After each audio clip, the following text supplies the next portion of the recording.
Глава 1801. Беспокойство. Инер, если господин Даосист Хань согласится присоединиться к вашей семье Е, ты будешь помогать ему в парной культивации великого искусства Святой Нирваны, верно? Это имеет смысл, учитывая, что господин Даосист Хань является культиватором стадии интеграции тела. У обычного члена семьи Е, скорее всего, не будет иметь достаточно чистой родословной Феникса, чтобы развивать искусство до желаемого эффекта. Я слышал, что в этом поколении семьи Е много людей, но очень немногие из них действительно унаследовала истинную кровь Небесного Феникса. Господин Даосист Хань, кажется, всегда был один, так что он был бы идеальным кандидатом, весело сказала Лю Цин, временно отбросив ход собственных мыслей. Я не знаю об этом. Это будет зависеть от того, захочет ли господин Даосист Хань присоединиться к нашей семье Е, и даже если да, моя мать должна будет принять это окончательное решение. Румянец Е Инь еще больше усилился, и она слегка запуталась в собственных словах. Лю Цин просто улыбнулся и промолчал. Хань Ли определенно не был идиотом, и он сразу же понял, что это великое искусство Святой Нирваны было искусством парной культивации. Судя по неуклюжей демонстрации Е Инь, вполне вероятно, что именно она будет развивать эту технику вместе с ним, если он присоединится к семье Е. Хань Ли тоже посчитал это немного неловким, но выражение его лица оставалось спокойным, и после краткого размышления он в ответ покачал головой. «Я ценю любезное предложение от вашей семьи Е, но я уже решил не связывать себя какой-либо особой силой, поэтому мне придется отказаться». Е Ин, казалось, почувствовала облегчение, услышав отказ Хань Ли, но в ее глазах также был намек на разочарование. Однако она быстро отбросила эти эмоции и сказала: «В таком случае я не буду больше упоминать об этом». Однако, согласен ли ты принять другое условие? Мы хотели бы, чтобы ты оказал нам свою помощь в течение 10 лет в обмен на вознаграждение. Услышав это, на лице Хань Ли появилась кривая улыбка. Ты имеешь в виду настоящую духовную церемонию, которая состоится через 10 лет? Ты уже знаешь об этом, старший Хань? Может быть. Ей отреагировала очень быстро, и ей тут же пришла в голову мысль. В самом деле, я боюсь, что ты опоздала. Я уже заключил соглашение с феей Сяофэн, чтобы помочь семье Гу во время церемонии истинного духа, объяснил Хань Ли с немного смиренным выражением лица. Семья Гу. Тогда это не будет проблемой. Семья Гу всегда была в очень хороших отношениях с нашей семьей Е, поэтому нам не придется бороться с тобой во время церемонии, сказала Е Инь, вздохнув с облегчением. Ясно, я рад это слышать, Хань Ли кивнул, и на его лице появилась тень улыбки. Ейн сказала все, что хотела сказать, поэтому Хань Ли, естественно, не собирался задерживаться надолго. Таким образом, после короткого разговора он вежливо попрощался и ушел. Лю Цин и Ейн проводили его к транспортной формации, и после того, как Хань Ли исчез во вспышке духовного света, Лю Цин тяжело вздохнула. Какая жалость. Что вы имеете в виду, тетя Лю? Ейн был несколько озадачена, услышав это. Я, естественно, имею в виду тот факт, что твоя мать не смогла завербовать этого человека в семью Е. Ему удалось достичь стадии интеграции тела в таком молодом возрасте, и если он сможет пережить неминуемое дьявольское бедствие, у него впереди неизмеримое будущее. Культиваторы интеграции тела стоят на пике человеческого развития, но моя бабушка уже является культиватором на средней стадии. Если бы она также использовала свою родословную Небесного Феникса, она даже смогла бы сразиться с культиватором на поздней стадии интеграции тела. Теперь, когда вы также присоединились к нашей семье Е, не так уж важно, присоединится ли старший Хань к нам или нет. Независимо от того, будет ли это неизбежная церемония истинного духа или дьявольское бедствие в будущем, у нас должно быть более чем достаточно силы, чтобы защитить себя.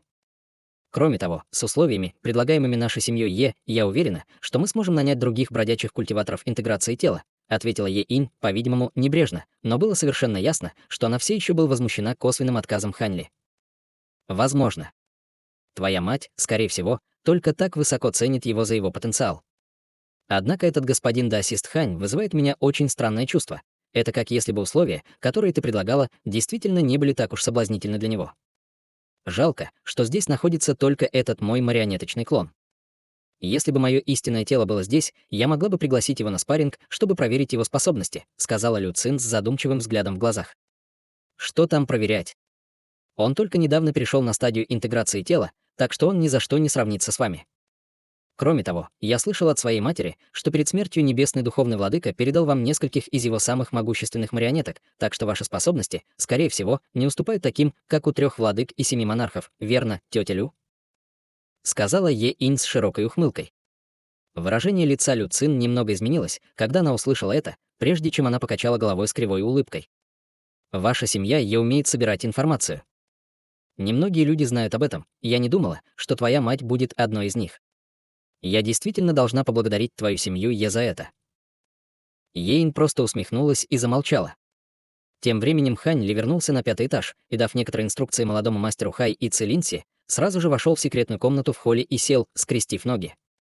Первоначально он думал, что сможет не торопиться в своей культивации, раз он достиг стадии интеграции тела, но, услышав о неминуемой дьявольской беде, он, естественно, передумал. Ему пришлось изменить свои планы на следующие несколько столетий, чтобы как можно быстрее стать сильнее, тем самым сведя к минимуму свои шансы погибнуть в этом дьявольском бедствии. В конце концов, многие из 3 владык и демонических монархов погибли во время последнего дьявольского бедствия, и этот, по-видимому, будет еще более жестоким и трудным. Что еще больше обеспокоило Ханли, так это то, что он однажды перешел дорогу священному предку Юаньча из мира высших дьяволов, пока еще был в мире людей. Один из ее клонов духовного чутья спустился в мир людей и был поглощен Серебряной Луной. Священные предки мира высших дьяволов были эквивалентом культиваторов Великого Вознесения в человеческой расе, и если Юаньча спустится в мир духов во время дьявольского бедствия, то была большая вероятность, что она сама выследит Ханли или разошлите для этого своих подчиненных. Таким образом, он должен был поднять свою базу культивации до поздней стадии интеграции тела до прихода этого дьявольского бедствия. Только тогда он сможет обеспечить свое собственное выживание в дьявольском бедствии, а с его огромным набором могущественных способностей и сокровищ он сможет сражаться даже со священными предками древней дьявольской расы. Однако в ходе бесед, которые он вел с другими культиваторами стадии интеграции тела, он узнал, что добиться прогресса после достижения стадии интеграции тела гораздо труднее, чем он предполагал. Обычный культиватор на ранней стадии интеграции тела часто тратили бы тысячи или даже десятки тысяч лет только на то, чтобы совершить прорыв, и было много людей, которые никогда не совершали этого прорыва и просто погибли во время Великой Небесной Трибуляции. Что касается тех, кто смог перейти на позднюю стадию интеграции тела, они встречались еще реже. Даже прошлые и настоящие 3 владык и 7 монархов не все были на поздней стадии интеграции тела. Кроме того, у него был очень плотный график. К счастью, у него были те духовные растения, которые он добыл в огромной ледяной области, что позволило бы ему обработать большое количество таблеток, которые увеличили бы его магическую силу даже на стадии интеграции тела. Это позволило бы ему в несколько раз повысить эффективность, и для него не должно быть сложной задачей накопить достаточную магическую силу в течение следующих нескольких столетий. Таким образом, единственная проблема, которая стояла на его пути, это преодоление узких мест. Даже после употребления такого количества духовных лекарств, которые могли укрепить духовные корни, его способности были не намного лучше, чем у обычного культиватора. Возможно, его единственным выходом было приготовить еще несколько вещей, которые могли бы принудительно стимулировать его к прорыву. По крайней мере, он мог рассчитывать на таблетку духовной бездны, которую он обработал, а также на эликсир божественной адской реки, обещанный ему Цин Юаньцзы.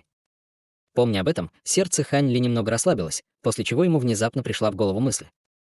Он перевернул руку, чтобы призвать браслет зверя черного духа, прежде чем ввести в него свое духовное чутье, на что его брови слегка нахмурились. Внутри браслета находилась спящая маленькая черная обезьянка. Это был никто иной, как зверь плачущей души. С тех пор, как он убил этого небесного дьявольского монарха, он впал в спячку в этом браслете.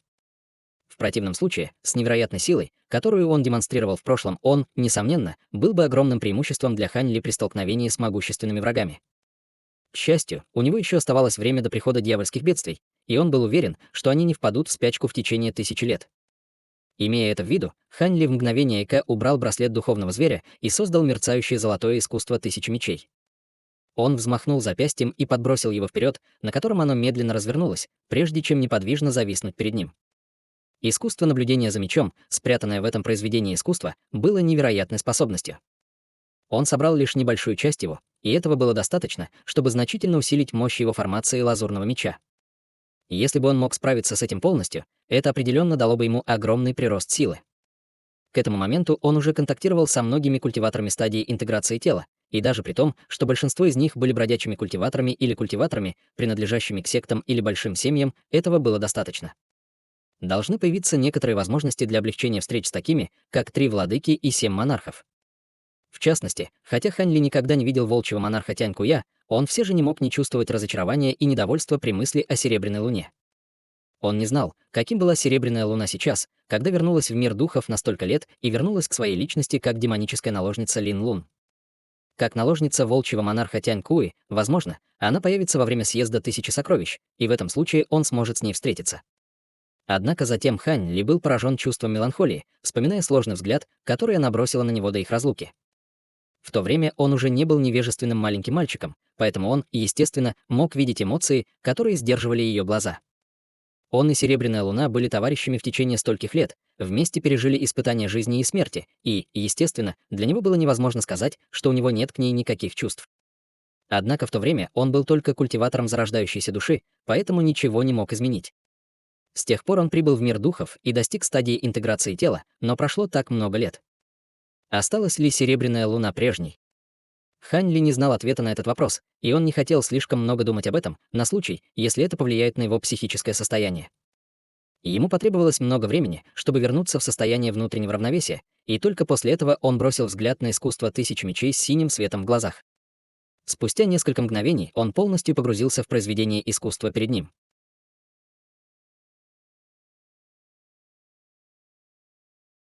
Глава 1802. Рецессивный духовный корень. Хань Ли пробыл в секретной камере более 10 дней, не выйдя ни разу, и, наконец, официально началась конвенция Тысячи сокровищ. В этот день Хань Ли сидел на своем футоне и внезапно почувствовал что-то, а затем взмахнул рукавом, убрав искусство Тысячи мечей. Затем он поднялся на ноги, выйдя из секретной комнаты, обнаружил, что молодой мастер Хай и Цилинси с уважением ждали его в холле. Они оба сразу же поприветствовали его, как только он появился, после чего молодой мастер Хай вытащил из рукава мерцающую золотую пластинку и передал ее Хань Ли обеими руками. Старший Хань — это пригласительный билет, отправленный вам съездом Тысячи сокровищ. С ним вы сможете получить доступ ко всем аукционам и местам проведения мероприятия. Кроме того, благодаря тому, что это первый день съезда, на пике летающих бессмертных будет проведен большой аукцион. Согласно прошлым конвенциям, это будет самый важный аукцион съезда Тысячи сокровищ, и он также знаменует начало съезда. Все самые важные сокровища съезда появятся на аукционе, уважительно объяснила Цилин Цзы. Вы двое, кажется, собрали много информации об этом. Похоже, все ваши прогулки за последние несколько дней не были пустой тратой времени, с улыбкой сказал Хань Ли, приняв золотое приглашение и лишь мельком взглянув на него. На поверхности пластинки были выгравированы слова «Съезды Тысячи сокровищ», начертанные в древнем тексте, а на другой стороне — мерцающая серебряная диаграмма драгоценного сокровища. Неужели все 7 демонических монархов прибыли во время моего уединения? Спросил Хань Ли, убирая приглашение. Все они прибыли, кроме монарха волков Тянь-Куи и монарха небесных лисиц, уважительно ответил молодой мастер Хай. Эти двое еще не прибыли. Это интересно. Вообще говоря, 7 демонических монархов считают съезд Тысячи сокровищ чрезвычайно важным событием и не пропустят его без уважительной причины, размышлял Хань Ли, слегка нахмурив брови. Я слышал, что волчий монарх Тянь-Куи находится в уединении, культивируя могущественные способности, поэтому он не сможет присутствовать на съезде. Что касается монарха небесных лисиц, он, похоже, находится не на территории расы небесных лисиц. Он послал кого-то, чтобы объявить, что у него есть несколько важных дел, и это все новости о нем, правдиво ответил Цилин Цзы. Понятно. В таком случае, давайте тоже отправимся в путь. Во время съезда Тысячи сокровищ будет проведено много мероприятий, но на самом деле меня заинтересуют лишь некоторые из них, и я определенно не могу пропустить первый аукцион. Вы двое можете пойти со мной. Не всем будет предоставлен доступ к аукциону, но с этим золотым приглашением я смогу взять с собой пару учеников, внезапно сказал Хань Ли с улыбкой. Услышав это, они двое слегка дрогнули, прежде чем на лице молодого мастера Хая появилось возбужденное выражение. Ученики. Значит ли это, что вы готовы принять нас в ученики, старший Хань? Хань Ли покачал головой и сделал серьезное выражение лица, когда он ответил: вы двое слишком слабы, чтобы стать моими учениками, но я могу принять вас в качестве моих названных учеников, если хотите. Вы можете стать моими официальными учениками, когда достигнете стадии божественной трансформации. Надеюсь, вы меня не разочаруете. Мы хотели бы стать вашими названными учениками. Мы отдаем дань уважения нашему учителю. Цилинцзи опустился на колени и без колебаний трижды поклонился. Молодой мастер Хай был очень взволнован и сделал то же самое. Хань Ли мог видеть, что они оба были искренними, поэтому он принял эти формальности и взмахнул рукавом в воздухе, выпустив взрыв силы, который помог им двоим подняться на ноги. После этого он продолжил: «Теперь, когда вы двое являетесь моими названными учениками, вы должны кое-что узнать обо мне. До встречи с вами двумя я также принял 2 учеников в более низком мире. Следовательно, вы не можете быть моими единственными учениками, у вас есть старший боевой брат и старшая боевая сестра над вами. Я одиночка, поэтому я не отношусь к ученикам легкомысленно, поскольку это может помешать моей культивации. Я должен объяснить вам эти причины, по которым я принял вас и других учеников, в случае, если возникнет недоразумение, и вы решите составить заговор против меня. В конце голоса Хань Ли прозвучал холодный тон, и температура во всем зале резко упала. Молодой мастер Хай и Ци Линси вздрогнули в ответ на внезапное падение температуры и поспешно заявили, что не посмеют сделать что-либо во вред Хань Ли.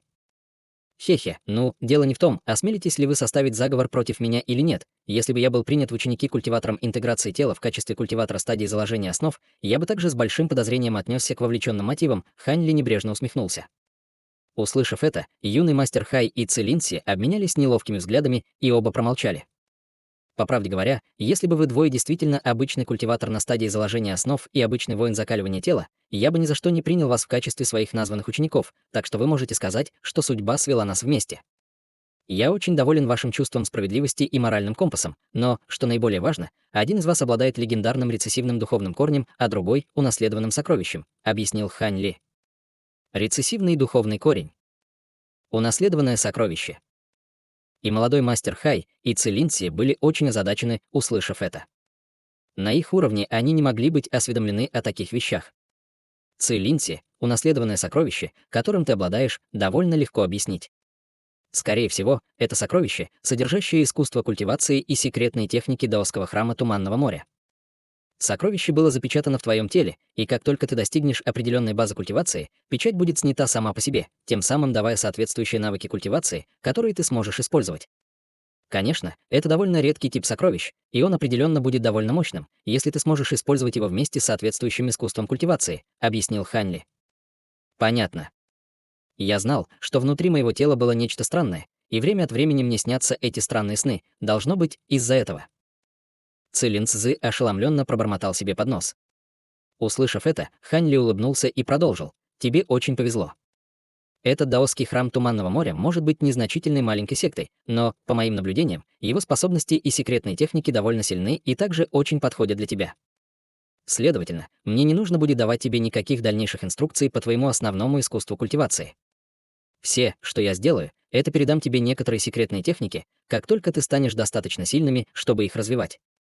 Таким образом, тебе все равно понадобится сохранить наследие даосского храма Туманного моря. Когда ты станешь достаточно могущественным, ты сможешь снова стать мастером даосского храма Туманного моря и поднять храм на еще большие высоты. Я определенно не стану останавливать тебя от этого. Поэтому я решил принять тебя в качестве своего названного ученика, поскольку у тебя уже есть собственное наследие, и тебе требуется минимальное обучение в культивации. В противном случае я бы не стал так обременять себя, какими бы блестящими не были твои способности. Конечно, теперь, когда ты мой ученик, я определенно не буду скупиться и отказываться от любых ресурсов, которые могут тебе потребоваться для дальнейшей культивации. Однако, если ты не захочешь подчиняться мне и думаешь, что сможете добиться большего в одиночку с полученным наследием, ты можешь отозвать свое обещание стать моим учеником, спокойно сказал Хань Ли. Выражение лица Ци Линцзы резко изменилось, когда он услышал это, и он снова упал на колени, поспешно произнеся: «Я бы не осмелился, мастер. Возможность стать вашим названным учеником — очень удачный результат для меня. Что касается того, что вида искусства культивации, который я должен использовать, это, естественно, будет зависеть от тебя, и я приму любое решение без каких-либо жалоб». Хань Ли удовлетворенно кивнул и повернулся к молодому мастеру Хаю. «В таком случае между нами нет никаких проблем. Что касается молодого мастера Хая. Пожалуйста, назовите меня Хай Юйтянь, мастер.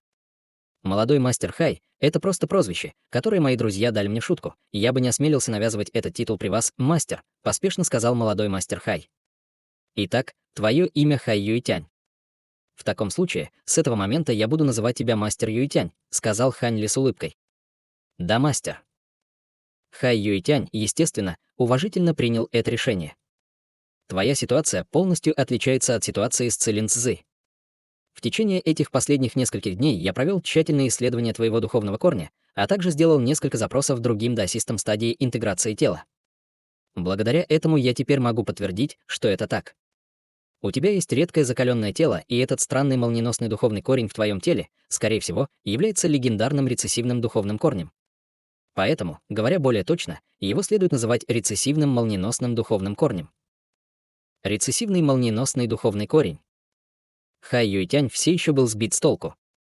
Закаленное тело встречается довольно редко, но, учитывая огромное количество человеческого населения, немало людей обладают этим телосложением, и это причина того, почему ты можешь так быстро прогрессировать в искусстве закаливания тела. Твой рецессивный духовный корень — это что-то гораздо более редкое и сложное. В истории было немного зарегистрированных случаев рецессивного духовного корня, поэтому я не подумал об этом сразу, и мне потребовалось много времени, прежде чем я смог установить, что это действительно применимо к тебе.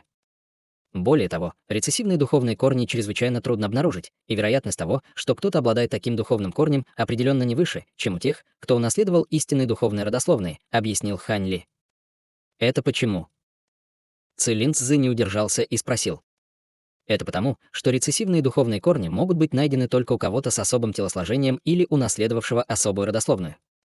Только у этих людей есть определенный шанс ослабить или скрыть свои духовные корни из-за их особого телосложения или родословной. Однако рецессивные духовные корни обычно не очень полезны, и большинство сект культивации не примут кого-либо с такой особенностью, если конституция или родословная, которыми они обладают, не были чрезвычайно сильными, или если они обладали одним из очень немногих типов духовных корней, таких как один из молний или атрибуты темноты.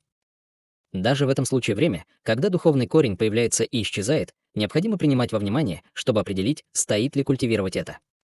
Если рецессивный духовный корень исчезает надолго, хозяину будет чрезвычайно трудно культивировать, так как хозяин сможет развить их магическую силу только тогда, когда появится рецессивный духовный корень, объяснил Хань Ли.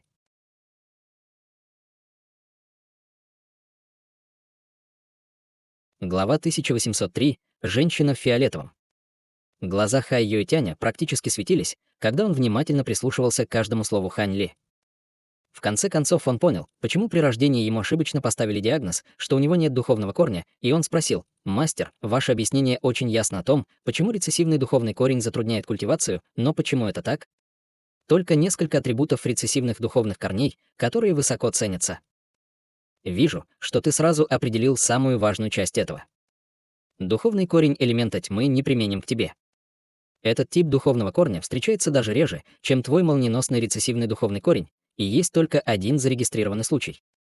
Что касается твоего рецессивного молниеносного рецессивного духовного корня, тебе будет в несколько раз труднее развивать свою магическую силу, чем для обычных культиваторов, но как только ты постигнешь Дао молнии, ты станешь одним из очень немногих людей в этом мире, которые могут помочь другим преодолеть их молниеносные трибуляции, ответил Хань Ли. Он сможет помочь другим преодолеть их молниеносные трибулцаи.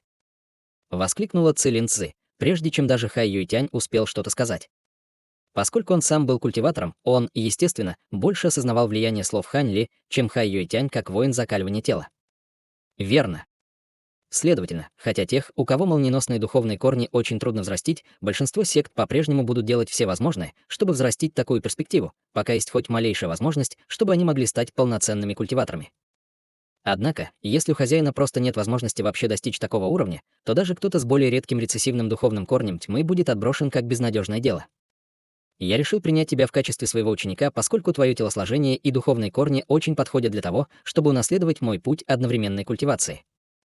Даже в тот период времени, когда твой духовный корень переходит в рецессивное состояние, ты можешь развивать некоторые техники закаливания тела, чтобы не тратить зря время. Вдобавок, у меня также есть некоторые молниеносные искусства культивации, с помощью которых в будущем тебе удастся стать высокоранговым культиватором, ты сможешь помочь мне преодолеть мои будущие молниеносные трибуляции, и ты даже можете быть для меня разницей между успехом и неудачей. Хань Ли раскрыл свои эгоистические мотивы без попытки обмана. Если я действительно смогу когда-нибудь стать высокоранговым культиватором, я обязательно сделаю все, что в моих силах, чтобы помочь тебе в преодолении твоих трибуляций, мастер, немедленно сказал Хай Юэтянь с почтительным поклоном. Хе-хе, тебе не нужно сейчас чрезмерно беспокоиться об этом, я не возлагаю на это все свои надежды. Пройдет много лет, прежде чем ты будешь готов помочь мне в преодолении моих молниеносных трибуляций, поэтому я не стал бы чрезмерно полагаться на что-то настолько непредсказуемое. Основная причина, по которой я решил взять вас двоих в ученики, заключается в том, что мне очень нравятся ваши личности и ценности. Однако не думайте, что я забуду о том, как вы двое называли меня братом Ханем на протяжении всего путешествия в это место, усмехнулся Хань Ли. Хай Юэтянь и Цилин Цзи могли в ответ только неловко улыбаться. Хорошо, нам пора уходить. Я очень заинтересован во встрече с некоторыми из даосистов в стадии интеграции тела, с которыми я еще не встречался, и мы также слышали, что на этот съезд могут приехать чужеземные существа. Так что это тоже будет весьма интересно, какая чужеземная раса возьмет на себя труд послать сюда кого-то издалека, серьезно сказал Хань Ли, и его улыбка исчезла. Да, мастер. Хай Юэтянь и Цилин Цзи поспешно ответили, и Хань Ли кивнул, прежде чем вывести их двоих из зала. Выйдя из Дворца Бессмертных, далеко в небе они увидели вспыхивающий духовный свет. Группы воинов в доспехах патрулировали воздух на малых высотах, а еще дальше вдали виднелись человекоподобные фигуры. Однако, как только они оказывались в пределах 5 километров от Дворца Бессмертных, их останавливала охрана поблизости. Было ясно, что гора 9 бессмертных теперь доступна для публики. Хань Ли взмахнул рукавом, послав вспышку лазурного света, которая охватила 2 его названных учеников, подняв их в воздух. На горе 9 бессмертных был приказ об ограничении полетов, но он, естественно, не относился к культиваторам интеграции тела, таким как Хань Ли.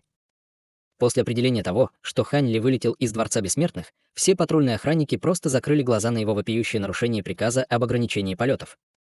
Таким образом, трио Хань Ли полетело к пику летающих бессмертных в виде полоски лазурного света. Со своего наблюдательного пункта наверху они могли ясно видеть, что внизу были полчища людей и демонических существ. Хотя внизу не было забито до стропил, яблоку все же было негде упасть. В частности, здания, которые были местом проведения Конгресса, были окружены существами обеих рас, и плотность населения только увеличивалась ближе к пику летающих бессмертных. Хай Юэтянь и Цилин Цзы смотрели с волнением в глазах, но Хань Ли посещал многие из подобных мероприятий, так что новинка для него уже давно устарела. Кратко осмотрев ситуацию внизу, он равнодушно двинулся дальше и достиг пика примерно через 7 или 8 минут полета. Мало того, что в этом районе было намного больше патрулирующих стражей, в воздухе также начали появляться несколько громовых стражей на гигантских волчьих конях. Когда Хань Ли был в нескольких километрах от пика летающих бессмертных, его, наконец, перехватили несколько громовых стражей. «Пожалуйста, простите нас за вторжение, старший, но мы обязаны проверить ваш пригласительный билет». Стражу возглавлял высокий и широкий пожилой мужчина, и он остался на своем волчьем коне, но сложил кулак в почтительном приветствии. Хань Ли взглянул на громовых стражей и провел рукавом по воздуху, чтобы направить к ним полоску золотого света. Пожилой мужчина поднял руку, чтобы поймать золотой свет, и это был не что иное, как золотой пригласительный билет Хань Ли.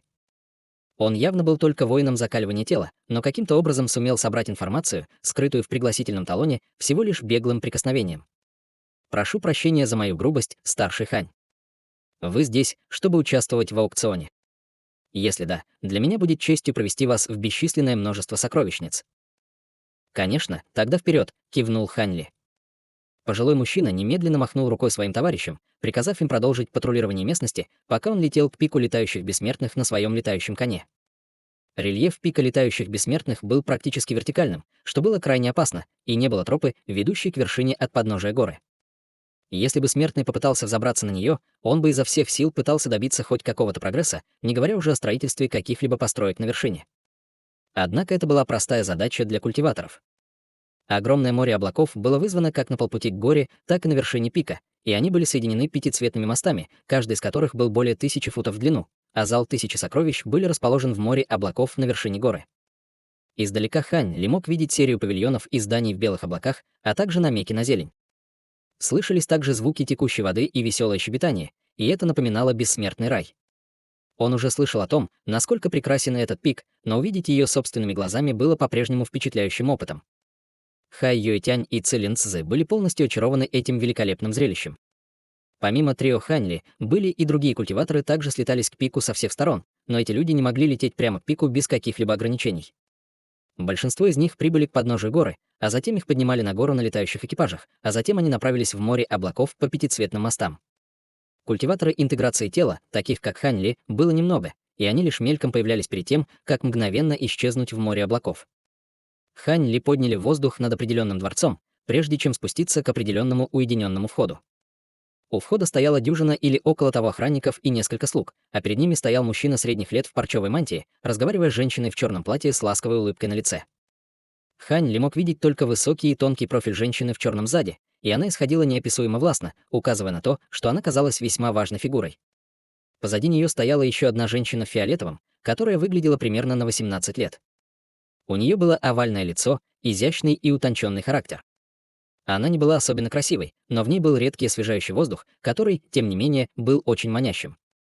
Ближайшие охранники и слуги ясно осознавали, что эти двое были очень важными фигурами, но они все равно не могли неукратко взглянуть на женщину в фиолетовом.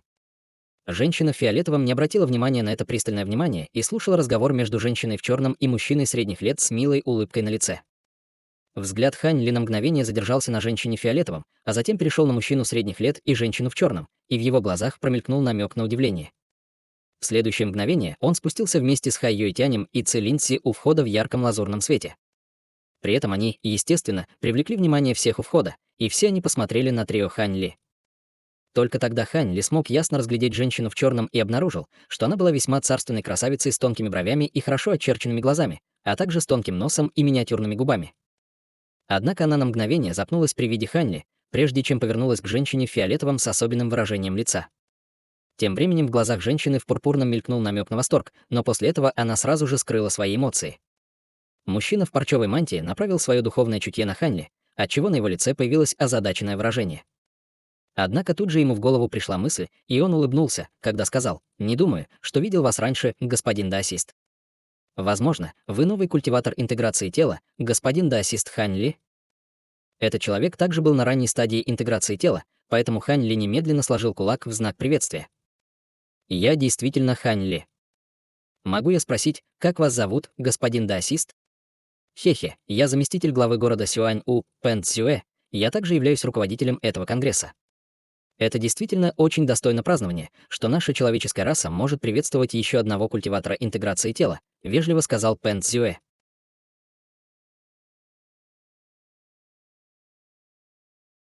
Глава 1804. Даэр. Ты слишком добр, господин даосист. Я только что достиг стадии интеграции тела, так что мне все еще очень не хватает магической силы и силы.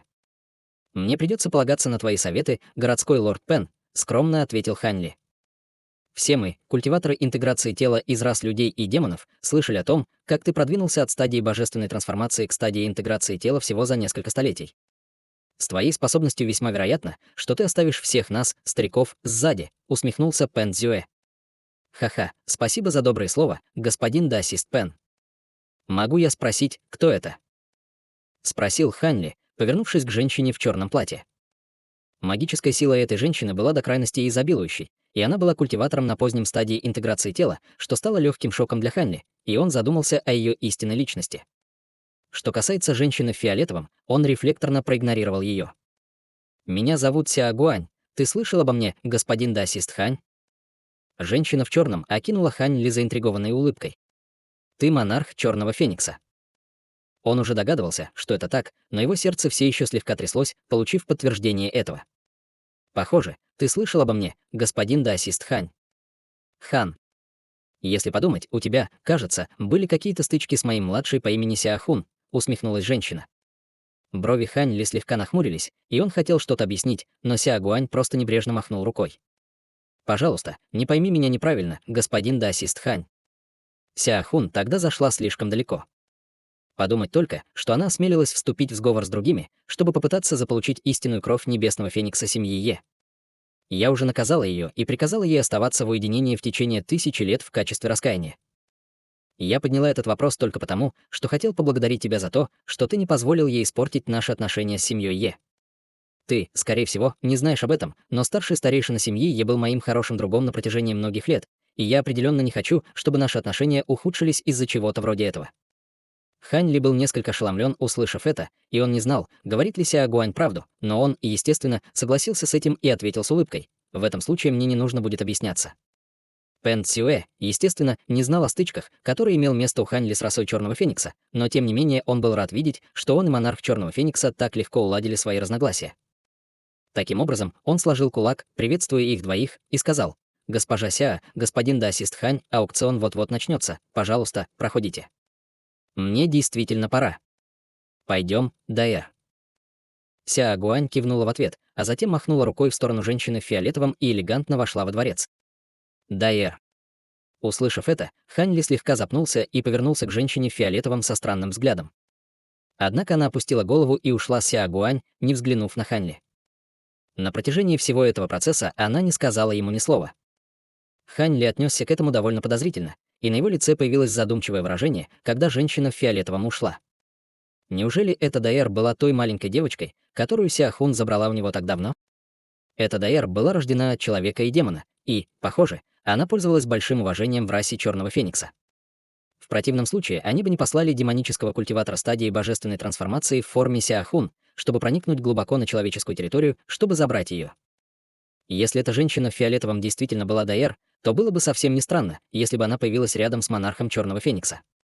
Однако было довольно неправдоподобно полагать, что она могла стать культиватором стадии божественной трансформации из простого смертного всего за несколько сотен лет. Даже если раса Черного Феникса очень уважала Даэр, и она обладала чрезвычайно могущественной родословной Черного Феникса, этот темп прогресса все равно был слишком ошеломляющим.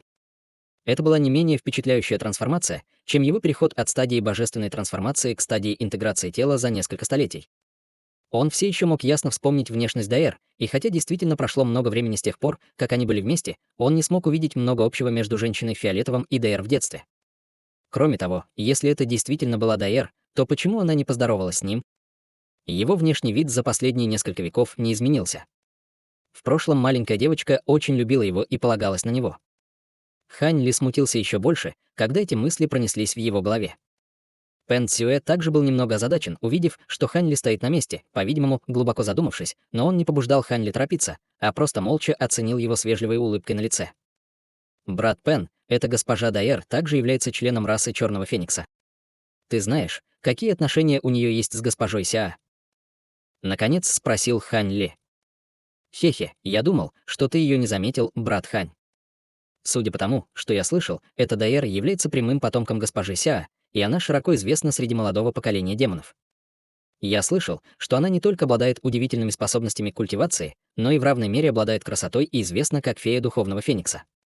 Множество демонов увлеклось ей, увидев ее истинную внешность, и искали с ней отношения, но все безрезультатно, с улыбкой ответил Пэн Цюэ. Истинная внешность. Услышав это, выражение лица Хань Ли немного изменилось. Неудивительно, что ты не слышал об этом, брат Хань. Ее нынешняя внешность была скрыта госпожой Сяа с помощью одного из ее связанных истинных перьев.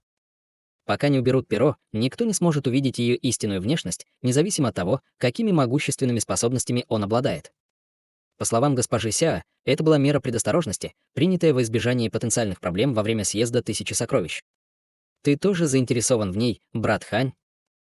Если подумать, ты можешь быть культиватором интеграции тела, но ты определенно намного моложе, чем другие культиваторы твоего ранга. Если бы ты заинтересовался ею, думаю, у тебя был бы неплохой шанс. Очевидно, она не чистокровный член расы Черного Феникса, а получеловек-полудемон, сказал Пэн Цзюэ с многозначительной улыбкой. Конечно, он просто пошутил и не думал всерьез, что Хань Ли был заинтересован в романтических отношениях с этой Даэр. Конечно, ты шутишь, брат Пэн. Я спросил только потому, что почувствовал, что эта женщина обладает довольно уникальным характером. «Хе-хе, пора и мне войти», — с улыбкой ответил Хань Ли. Пэн Цзюэ не думал об этом слишком много и сложил кулак в еще одном приветствии. «Мне все еще нужно дождаться других, поэтому я больше не буду сопровождать тебя». В этот момент другая служанка подошла к Хань Ли и повела его троицу во дворец. В тот момент, когда Хань Ли отвернулся от Пэн Цзюэ, в его глазах снова появилось задумчивое выражение. Пройдя длинный коридор, вымощенный белым нефритом, группа попала в огромный зал, разделенный на несколько уровней.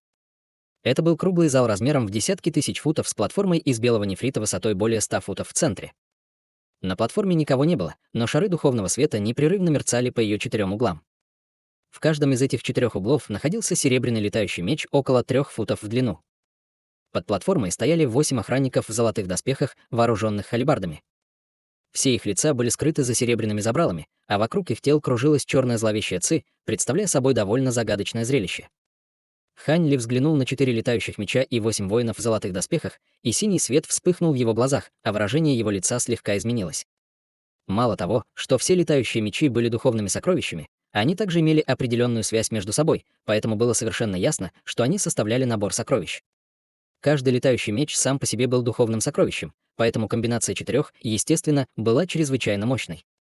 Что касается 8 охранников в доспехах, Хань Ли не мог почувствовать колебания магической силы от них, но черная зловещая ци, кружащаяся вокруг их тел, свидетельствовала о том, насколько они страшны.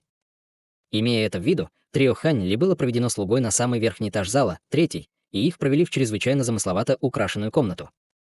Комната была всего лишь 80 футов в размере, но была заполнена столами и стульями, а также горшками с духовными цветами, растущими в каждом из 4 углов. На стене было квадратное окно, выходившее на высокую платформу, и перед окном стоял слабый белый туман, не позволяющий другим видеть в комнате, но он не мешал обзору находящимся в комнате. «Старший, вам нравится эта ВП-комната?» «Если нет, я могу провести вас в другую», — уважительно спросил слуга. «Нет необходимости, я доволен этой», — равнодушно ответил Хань Ли. «В таком случае я уйду». Если я вам понадоблюсь, позовите меня. Я буду стоять за дверью, сказала слуга, опустив голову. Хань Ли кивнул в ответ, а затем снисходительно махнул рукой, и служанка немедленно покинула комнату и осторожно закрыла за собой дверь. Тем временем Хай Юйтянь и Цилин Цзы постоянно с любопытством осматривали комнату, и их глаза наконец упали на окно.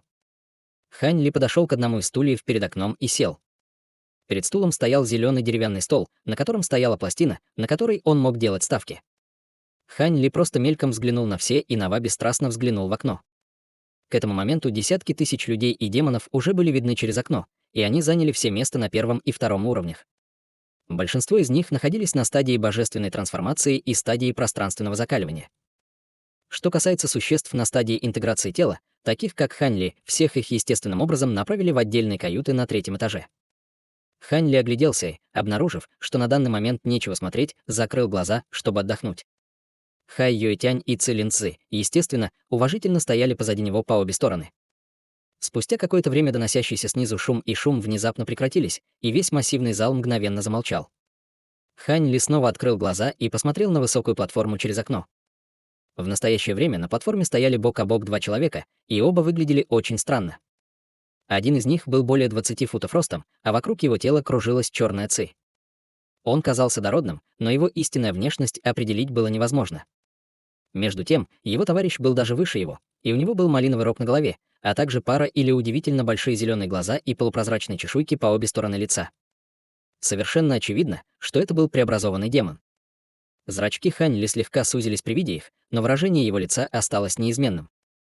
В этот момент человек, окутанный черной ци, внезапно сказал: «Я уверен, что большинство из вас признают меня как тиранического владыку, а также знают моего друга Лихо, так что я не буду делать никаких подробных представлений. Настоящим объявляю о начале первого аукциона съезда 1000 сокровищ».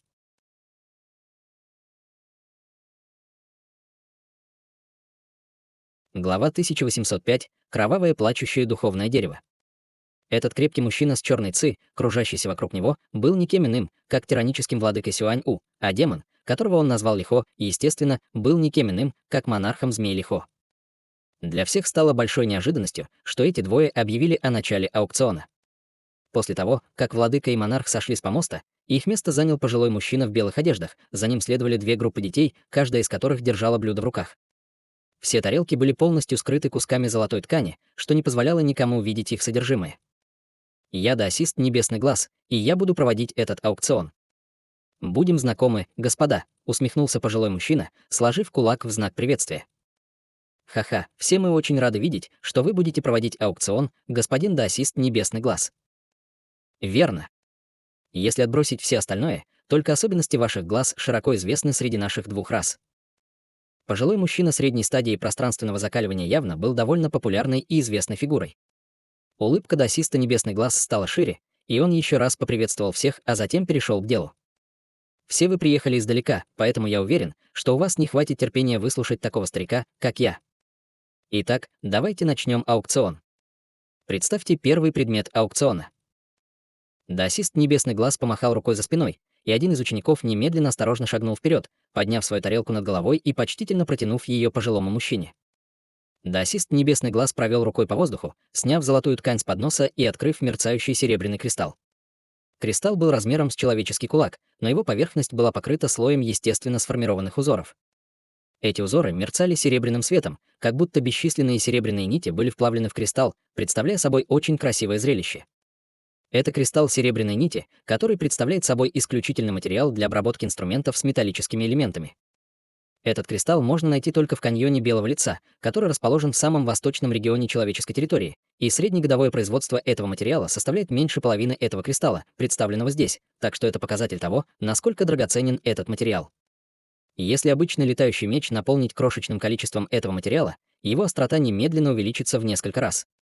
Если этот материал использовать для закаливания сокровища, велика вероятность того, что это сокровище окажется духовным сокровищем. Следовательно, начальная цена этого кристалла составляет 3 миллиона духовных камней, и каждая ставка должна иметь минимальное превращение в 100 тысяч духовных камней. Теперь вы можете начать торги. Объявил даосист Небесный Глаз после краткого вступления. Этот кристалл серебряной нити был не так уж и привлекателен для культиваторов интеграции тела, но он явно был очень востребован культиваторами божественной трансформации и пространственного закаливания. В конце концов, этот каньон Белого Лица находился под прямым контролем города Сюань-У, и ничтожного ежегодного производства кристалла серебряной нити обычно было недостаточно даже для удовлетворения потребностей города Сюань-У. Таким образом, многие люди, естественно, были чрезвычайно заинтересованы в том, чтобы этот большой кусок был выставлен на аукцион. 4 миллиона. 5 миллионов.